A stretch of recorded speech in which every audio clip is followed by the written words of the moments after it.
Soy profesor Pablo Castillo, doctor en educación, y les voy a presentar el módulo número 1. Este módulo número 1 trata sobre los paradigmas de la educación y su influencia en las prácticas pedagógicas. Y en una segunda parte veremos la construcción de objetivos de aprendizaje y algunas estrategias de enseñanza y de aprendizaje para que les faciliten su tarea en la planificación de unidades didácticas. Comencemos. El módulo 1, enseñanza, aprendizaje bajo los paradigmas educativos.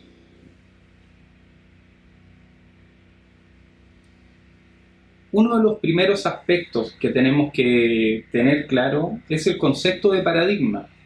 Dícese un modelo de una realidad establecida por una comunidad científica como verdadera para la solución de problemas. Esto dicho por Kuhn. ¿Por qué es importante conocer los paradigmas en educación?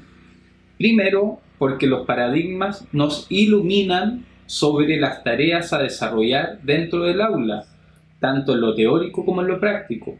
Y segundo, son los principales factores en los cuales nosotros nos tenemos que fijar para avanzar en una educación transformativa o en una educación de calidad, ya que si logramos identificar ciertos paradigmas en los cuales no nos permiten avanzar en la educación, seremos capaces de transformarlos.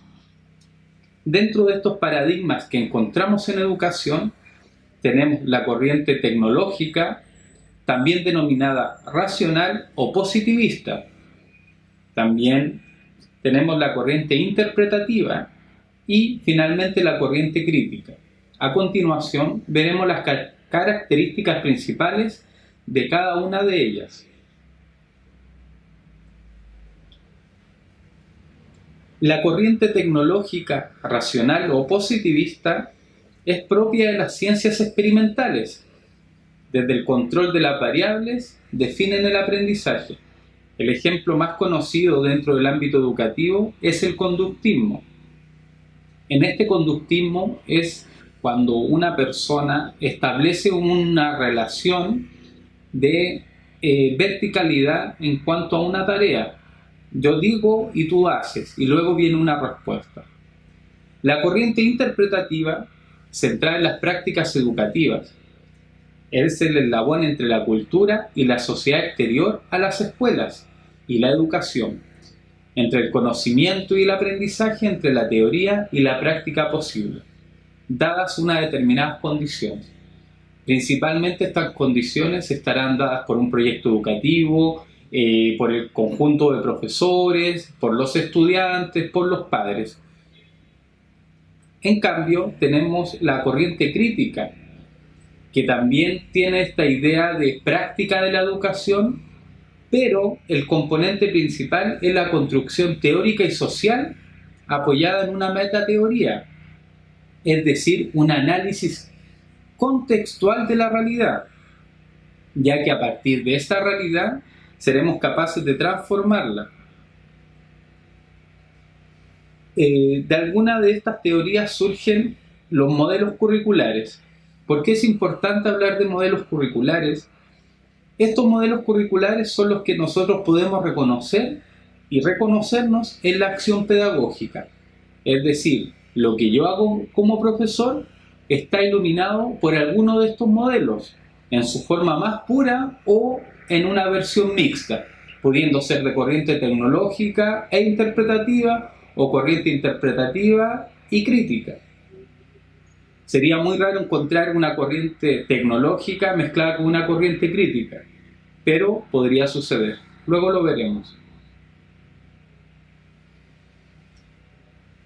El currículum está determinado por un conjunto de conocimientos, capacidades, habilidades, valores y actitudes que la escuela va a promocionar.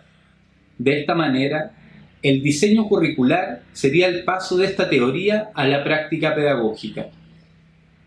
Los modelos curriculares se encargan de iluminar la teoría y llevarla a la práctica, y el principal agente de transformación de esas prácticas es el profesor. El principal agente reflexivo de esas prácticas tienen que ser ustedes, profesores.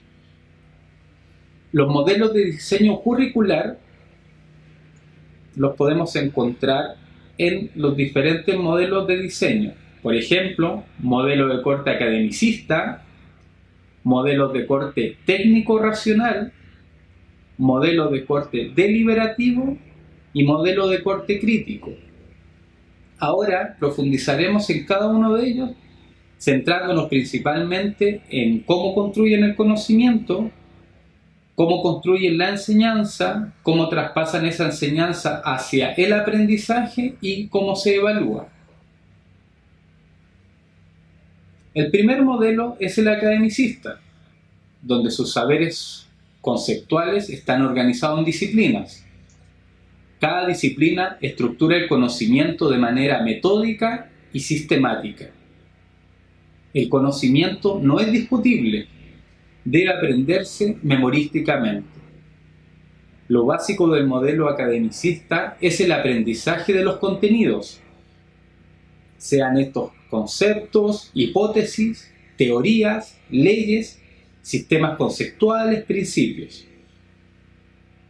Lo importante en este modelo academicista, si se están dando cuenta, es el traspaso de conocimiento de un plan de estudio a un programa hacia el estudiante. Es una entrega de conocimiento de un hombre culto, del maestro, a un alumno, por iluminar. Y la principal forma de examinación de este conocimiento es a partir de pruebas estructuradas, de exámenes y de reconocimiento de lo que el alumno ha podido aprender.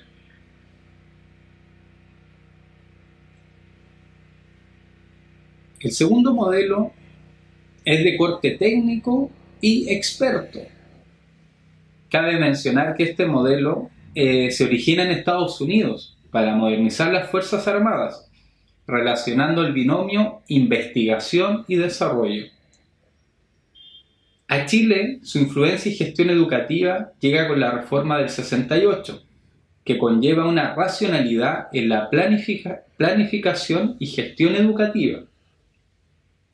La concepción de estos modelos corresponde a la racionalidad empírico-analítica o técnica, lo cual debe caracterizarse por los siguientes aspectos. El conocimiento curricular es universal y no suscrito a contextos específicos. Aquí tenemos un ejemplo muy claro cuando tomamos programas o planes de estudio que son externos y los tratamos de incorporar a nuestra realidad sin hacer un previo análisis. También el conocimiento curricular es objetivo y sus concepciones son neutrales. Se propaga la racionalidad técnica de los fenómenos curriculares y sus intereses primordiales son el control y la eficacia. Estas son algunas de las principales características de los modelos de corte técnico y experto. También puede considerarse una organización de medios fines orientados a la consecución de objetivos observables, medibles y cuantificables. Las planificaciones curriculares se desarrollan en base a objetivos, sean estos generales o específicos, en actividades, que estas actividades son medios para conseguir aquellos objetivos operativos que indican conductas observables y medibles del profesor y del alumno. Y finalmente, la evaluación es a través de la medición de estos objetivos, principalmente a partir de pruebas estándar, que es la forma más común de evaluación en este modelo. Siguiendo con el modelo de corte técnico y experto, el tipo de racionalidad en que se apoya este planteamiento es empirista, es decir, demostrable, positivista, es decir, cuantificable, instrumental, es decir, que sirve a determinados fines, burocrático, donde las planificaciones son estructuradas y controladas. Finalmente, se busca la eficiencia, por tanto, podría ser calificado como un modelo administrativo. Los valores que desarrolla este modelo son prescritos e imperantes, filtrados por la administración, por los diversos niveles educativos, a través de programas prescriptivos, obligatorios y cerrados, sin posibilidades de modificación propia. La evaluación en el modelo técnico y experto está centrada en los contenidos y utiliza métodos eficientistas y cuantitativos, ya que evaluar es medir y lo no medible se descarta. El diseño curricular y la programación adquieren una importancia relevante, pero el trasfondo es valorar la eficacia a través de objetivos operativos, observables, medibles y cuantificables. Su consecución medida en la evaluación es garantía de éxito. Este es un modelo bastante difundido en muchas aulas, muchos colegios de Chile. Yo me atrevería a decir de que es un modelo que está en retroceso. Es un modelo que está en retroceso y superado o mejorado con el modelo que revisaremos a continuación. Este modelo es el modelo de corte deliberativo y práctico.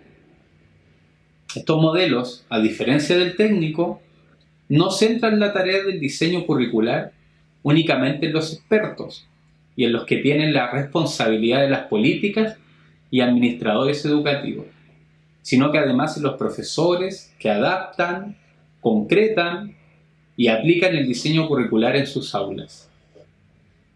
Veamos algunos de estos presupuestos fundamentales de este modelo. Los problemas curriculares son prácticos y no teóricos. Es importante mencionar este aspecto, ya que la educación no solo es un traspaso de conocimientos ni de saberes de una disciplina determinada, sino que tiene que ver con la vida del contexto, la vida de los estudiantes, con las emociones. Hay otros aspectos que le dan un aire de complejidad a nuestra tarea. Por lo tanto, este modelo intenciona que se reconozcan aquellos otros factores que inciden en la mejora del aprendizaje. Bien, otro punto. Los problemas del diseño curricular no se resuelven ni se manejan aplicando principios, procedimientos o leyes de validez universal. Repito, de validez universal. Ya que la idea de este modelo es que cada situación conflictiva, cada situación desafiante de mejora del aprendizaje tiene que resolverse con medidas apropiadas a ese contexto y a esa realidad, ¿ya? No aplicando un manual. Si fuese por un manual, la educación sería mucho más fácil, pero no lo es. Es compleja, pero a la vez en esa complejidad está la riqueza. Puesto que no hay solución única y establecida, en el ámbito práctico, la única racionalidad posible y viable es la deliberación. Esta deliberación, según Ruiz y Ruiz, dice: los profesores, como profesionales reflexivos que investigan y comparten conocimientos en sus contextos naturales de trabajo, lo cual exige ir configurando el centro educativo en una comunidad de aprendizaje, tanto para los alumnos, profesores y la propia escuela como institución. ¿Qué quiere decir esto? La racionalidad deliberativa nos invita a un aprendizaje dialógico. Este aprendizaje dialógico se fundamenta en el diálogo igualitario, se fundamenta en la participación de todos y donde el poder del argumento tiene mucha más validez que el poder del rol que se puede detentar dentro de una jerarquía. Si se llega a desarrollar un aprendizaje dialógico desde estos aspectos, estaríamos en un modelo de corte deliberativo y práctico, donde las soluciones sean consensuadas, no impuestas.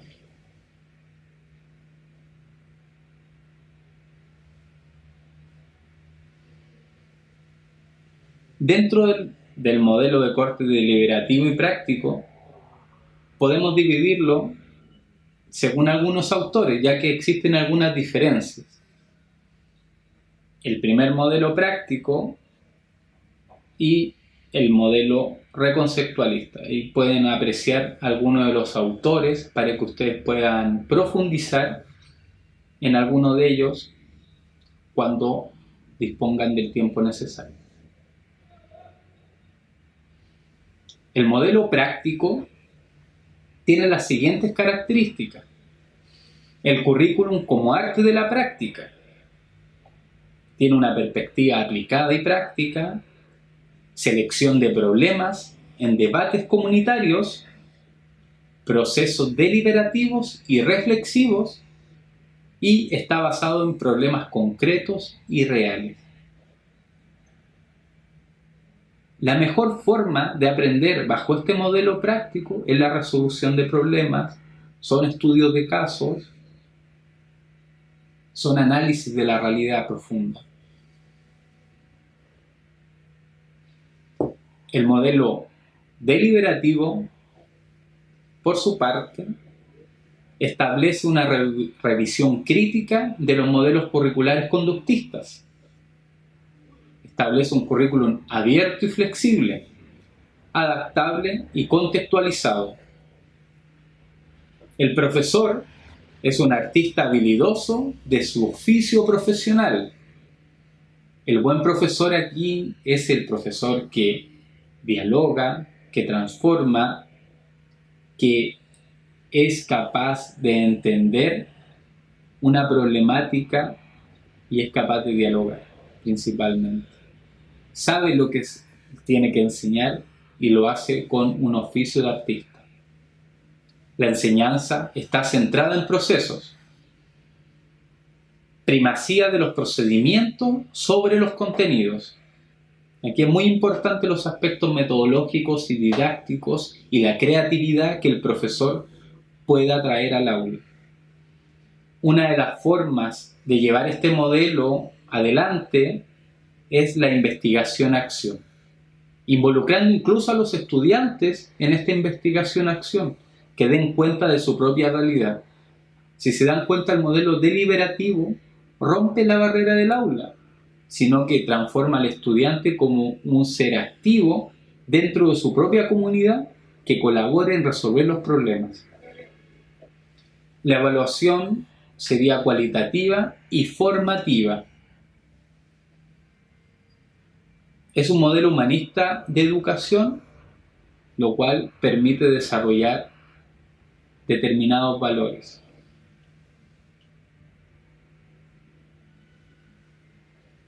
Finalmente, el último modelo es de corte crítico o posmoderno. Algunos también lo conocen como modelo sociocrítico.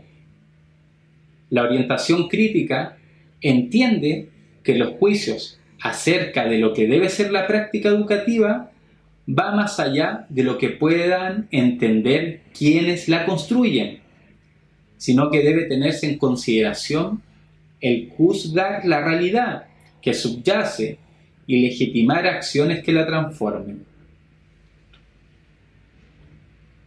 Las características del enfoque crítico son las siguientes.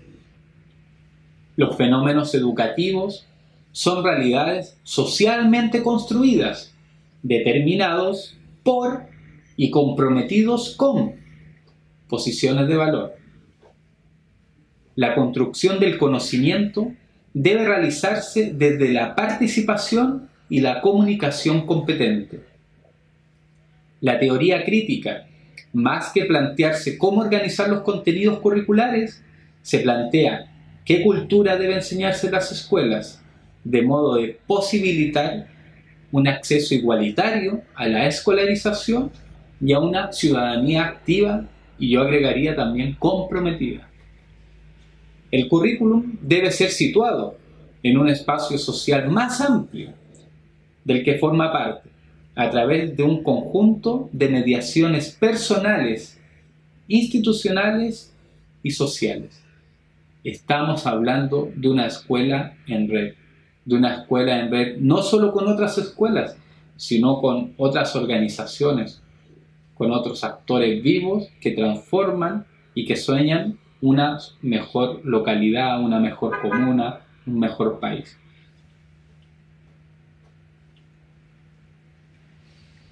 ¿Qué aplicaciones tiene este modelo al currículum?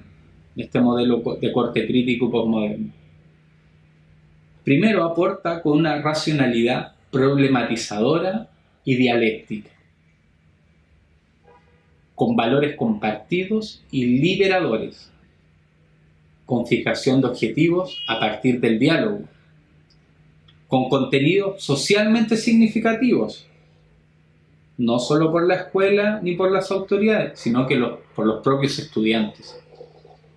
Los principales medios didácticos para lograr un modelo de corte crítico y posmoderno deben estar basados en la negociación y el consenso. Solo con estos aspectos es posible construir un currículum sociocrítico, analizando la realidad, confrontándola y a partir de aquello transformarlo.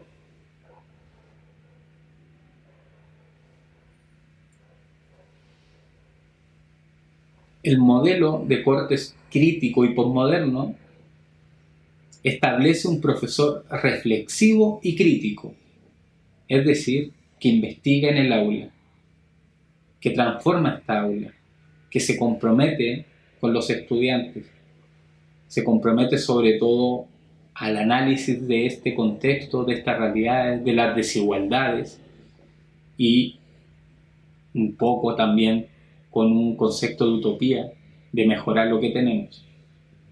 La evaluación son técnicas dialécticas y etnográficas. Etnográficas significa que nacen desde el propio sujeto, es decir, el propio estudiante, las propias personas, los sujetos de nuestra comunidad tienen conocimientos y saberes. Y la escuela ayuda a que esos conocimientos y saberes se transformen en conocimientos para todos, en conocimientos que mejoren sus propias realidades. Es decir, se valora un conocimiento vulgar en este modelo. El currículum contextualizado, negociado y pactado por todos los actores, profesores, directivos, estudiantes, familias, padres, voluntarios, etc. La enseñanza es como una actividad crítica, constante, de pregunta, de análisis, de debate. La escuela debe ser vista como una comunidad de aprendizaje, no solo como una entrega de conocimientos, como es el modelo técnico o el modelo academicista, sino una verdadera construcción de aprendizaje, donde todos aprendan en el sentido más amplio de aprendizaje, incluyendo al profesor. Este modelo, por ejemplo, es reconocible la pedagogía de Paulo Freire, donde el propio profesor se transforma en discípulo al enseñar. El modelo didáctico está centrado en áreas de interés y análisis de contradicciones. Los intereses son variados, no solo tienen que ser los que yo crea que son los importantes, también tengo que establecer un diálogo con los estudiantes y a partir de los propios intereses de ellos, construir y reconstruir conocimiento. Como habrán apreciado, el analizar los diferentes modelos curriculares nos sirve para evaluarnos y autoevaluar nuestras propias prácticas pedagógicas. Se sugiere una bibliografía de los siguientes textos: Castro, Correa y Lira, del año 2006, Currículum y Evaluación Educacional. Estos son profesores de la Universidad del Biobío, donde hacen un análisis teórico en el texto, parecido a este relato que les he entregado, pero luego profundizan en aspectos más de planificación. Así que se los recomiendo para una lectura complementaria.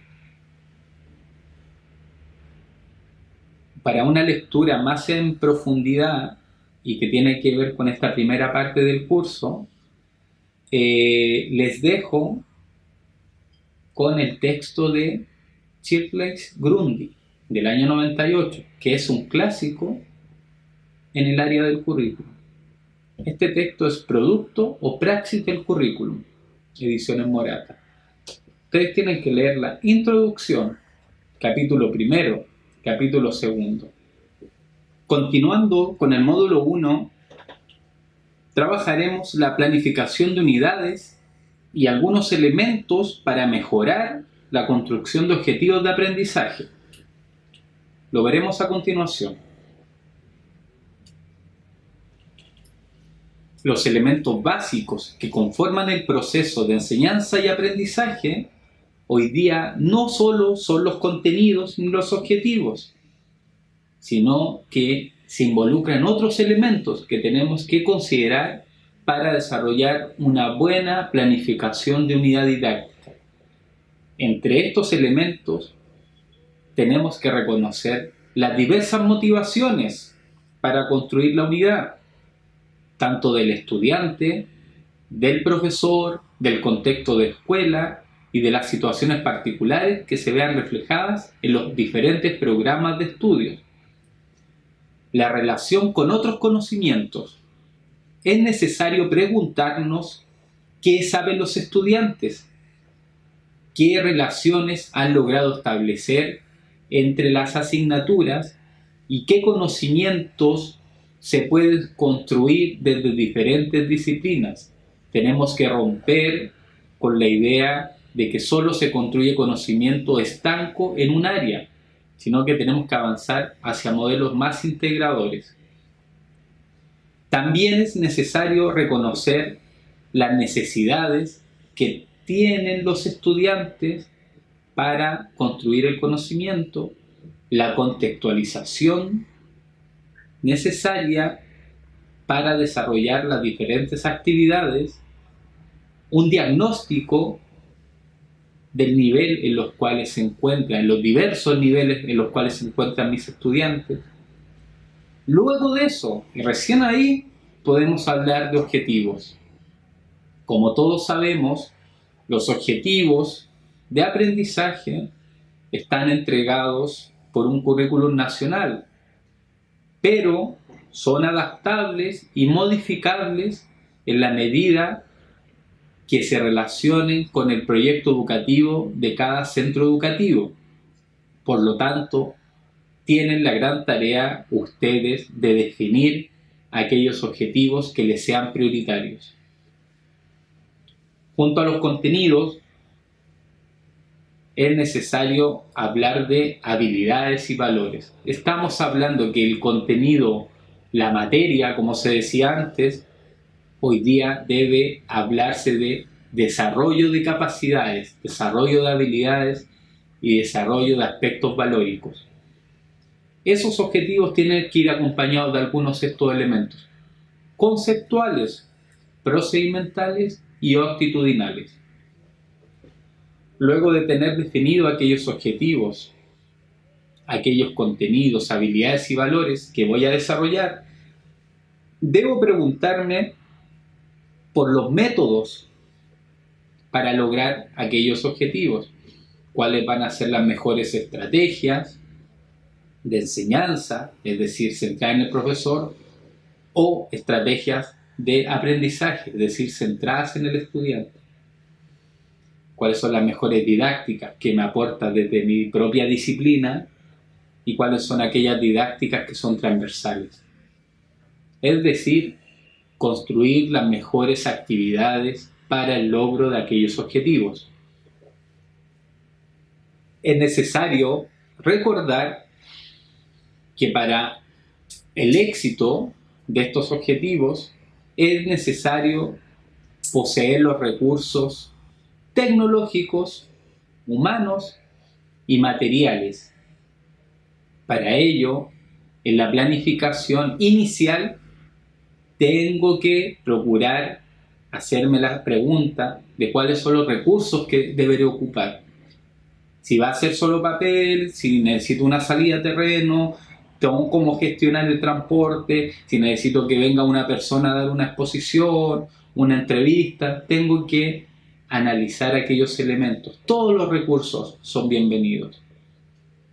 Y hay que tener una cierta dosis de creatividad para generar las mayores posibilidades con los recursos que tenga, sean estos limitados o ilimitados. Y finalmente, en el proceso de planificación viene la evaluación. La evaluación, vista como una mejora constante de un proceso, incorporada al proceso como situaciones de evaluaciones para la mejora de los aprendizajes, donde se incorporen retroalimentación individual o grupal, retroalimentaciones orales o escritas. Si se dan cuenta, no estamos hablando de una evaluación como examinación, sino que estamos hablando de una nueva forma de entender la evaluación, una evaluación para mejorar los aprendizajes. La construcción de unidades didácticas. Las unidades didácticas deben tener un sentido propio, unitario y completo, que permita a los estudiantes apreciar el resultado de su trabajo y el logro de los objetivos del aprendizaje. Lo que les quiero decir es que tiene que tener coherencia. Tiene que tener coherencia, tiene que tener una estructura y debe responder sobre todo a objetivos alcanzables. El profesor o profesora decide la selección de estas unidades. Incluso puede alterar el orden. Si ustedes ven que la unidad 1 calza mejor con la unidad 3 y no con la unidad 2, pueden alterar el orden de esta secuencia. Lo esencial es tener coherencia didáctica entre el objetivo de aprendizaje, las estrategias a desarrollar y la evaluación. Esta coherencia hoy día es vital y es lo que les va a dar credibilidad a la hora de desarrollar mejores prácticas educativas dentro del aula y van a desarrollar mejores aprendizajes. Lo que enseñan es lo que se evalúa. Recuerden aquello. Es muy importante reconocer que las estrategias de enseñanza son denominadas actividades del profesor y son diferentes, y ya lo verán, a las estrategias de aprendizaje. Las actividades del profesor, las estrategias de enseñanza, son propias de nuestra profesionalidad y no pueden ser solo una, no puede basarse solo en la exposición magistral. Es imposible hacer buena docencia hoy solo con exposiciones magistrales. Se puede hacer, sí, pero no como era hace 20 años atrás, donde todo era exposición magistral. Algunos de los ejemplos de estrategias de enseñanza tenemos, por ejemplo, la confección de guías de trabajo, el diseño de actividades, de diversas actividades lúdicas dentro y fuera del aula, juegos, cantos, danzas, dramatizaciones, caracterizaciones, planificación, ejecución y evaluación de salidas a terreno. Recuerden, planificación, ejecución y evaluación. No solo hacer un terreno y que los estudiantes se diviertan, no, tiene que haber una planificación, tiene que haber una actividad, tiene que haber un objetivo a desarrollar en esa salida. Parques, museos, zoológicos, plazas simbólicas, bibliotecas, teatro, cine, intercambio estudiantil de experiencias con realidades sociales homogéneas o heterogéneas, son algunas de estas posibilidades de salida de terreno. También tenemos la dirección y análisis de medios audiovisuales, presentar páginas web, dónde buscar información, observar y discutir documentales, películas, programas de TV, periódicos, revistas, etc. La tecnología hoy día tiene que estar presente en el diseño de estrategias del profesor, no pueden estar ausentes. A su vez, y tan importante como la anterior, encontramos las estrategias de aprendizaje o actividades del alumno. Existen muchas, variadas.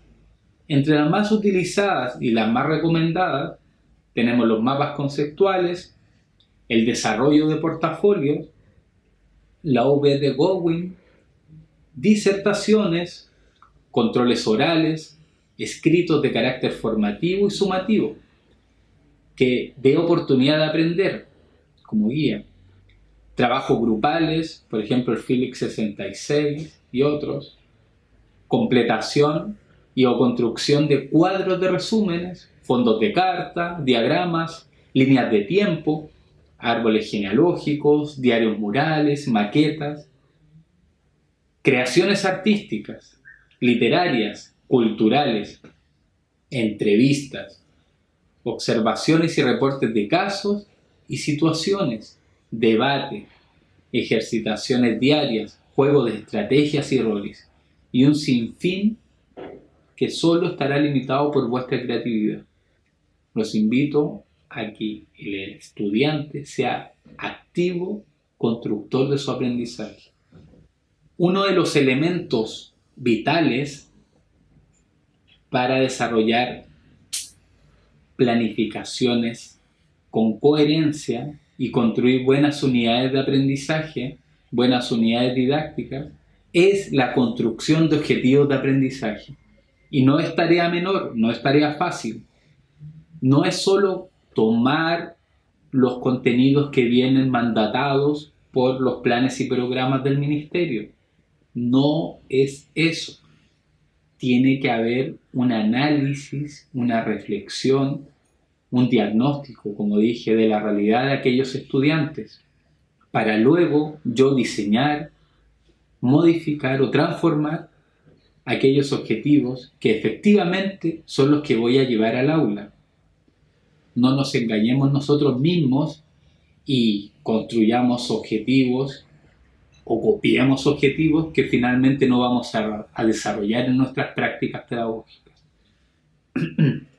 Las características esenciales que deben tener estos objetivos de aprendizaje son estar bien formulados, ya que ayuda a planificar las actividades de enseñanza, aprendizaje y evaluación, y eso ya lo veremos, cómo formularlos.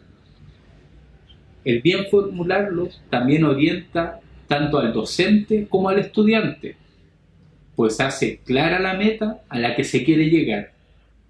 Yo lo entiendo y el estudiante lo entiende. Y expresa lo que se espera que los estudiantes aprendan como resultado de la enseñanza, por lo que debe ser comunicado a los estudiantes en un tiempo pertinente. Un alcance. Ustedes, al construir estos objetivos de aprendizaje, ya están pensando en los criterios de evaluación, que tienen que ser idénticos. Por lo tanto, una de las recomendaciones que les puedo hacer es que al construir los objetivos, incorporen la participación de los estudiantes, que ellos también puedan reconocer, puedan analizar sus actuaciones dentro de sus planificaciones.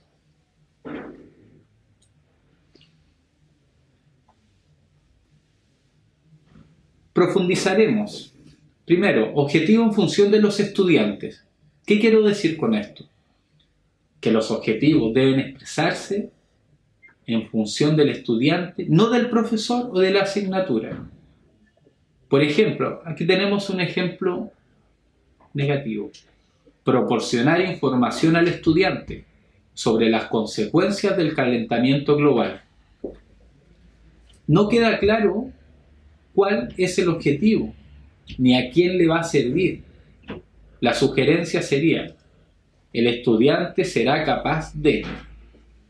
Y ahí podemos encontrar el ejemplo. El estudiante será capaz de identificar las consecuencias del calentamiento global en su vida cotidiana. Otro de los aspectos es que los objetivos tienen que estar redactados claramente,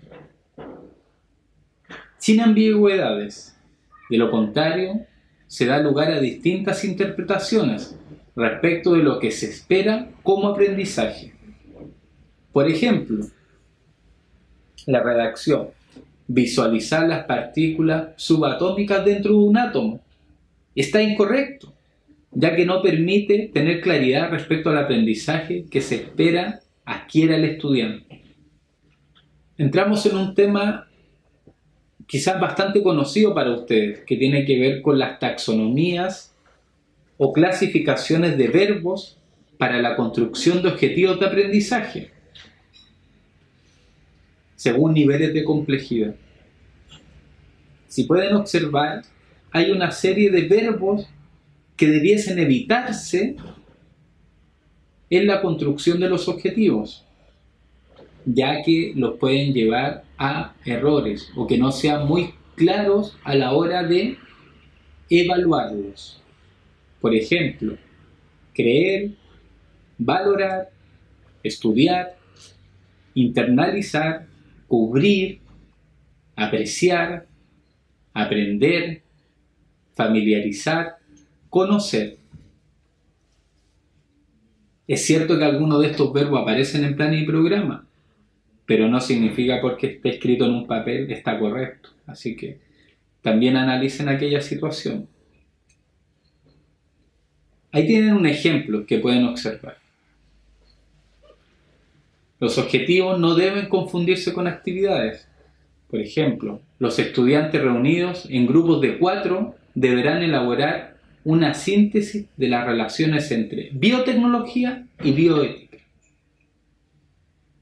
El estudiante, en forma individual, decidirá si un circuito temporizador es estable o monoestable a partir de mediciones de voltaje o frecuencia. Ambos ejemplos no corresponden a objetivos de aprendizaje, sino que a explicaciones de actividades. Otro de los aspectos importantes son los objetivos de aprendizaje evaluables.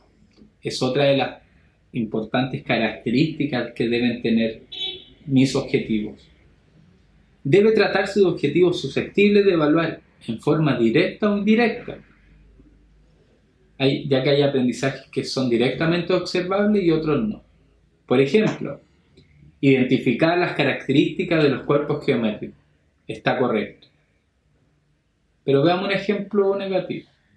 Aprender a valorar el esfuerzo de los compañeros del equipo de trabajo. Está incorrecto, ya que es a lo menos complicado poder evaluar ese aprender a valorar.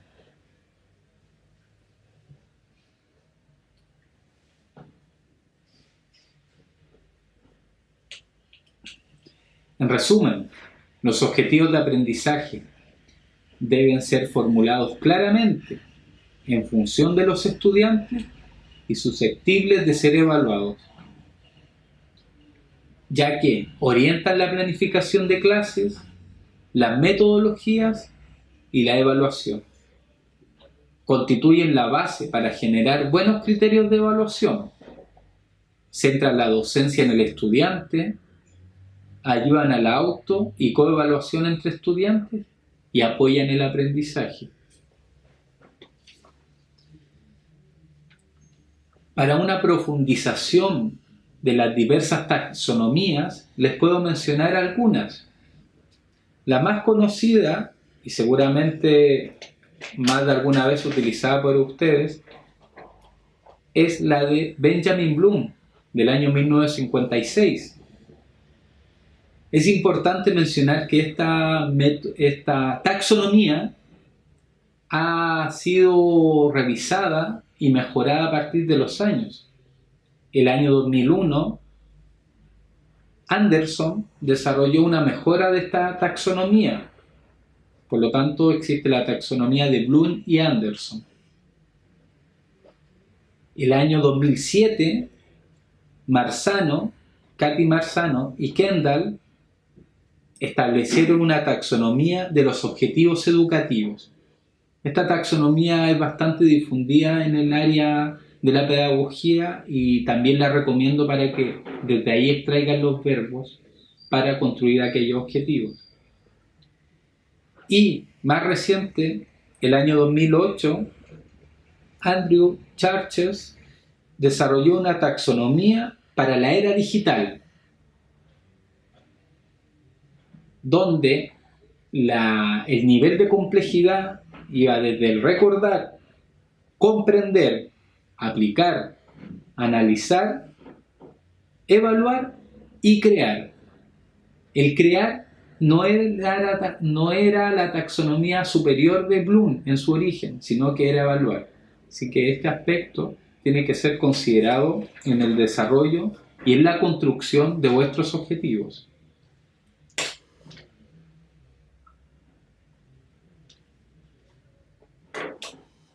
Es recomendable que estas taxonomías puedan ser consensuadas y trabajadas por todos los docentes de un colegio. Sí, también se le pide a la UTP que haga una orientación de cuál es la taxonomía más apropiada para desarrollar, ya que no sería interesante que cada profesor planificara con diversas taxonomías. Esa es una sugerencia para el centro.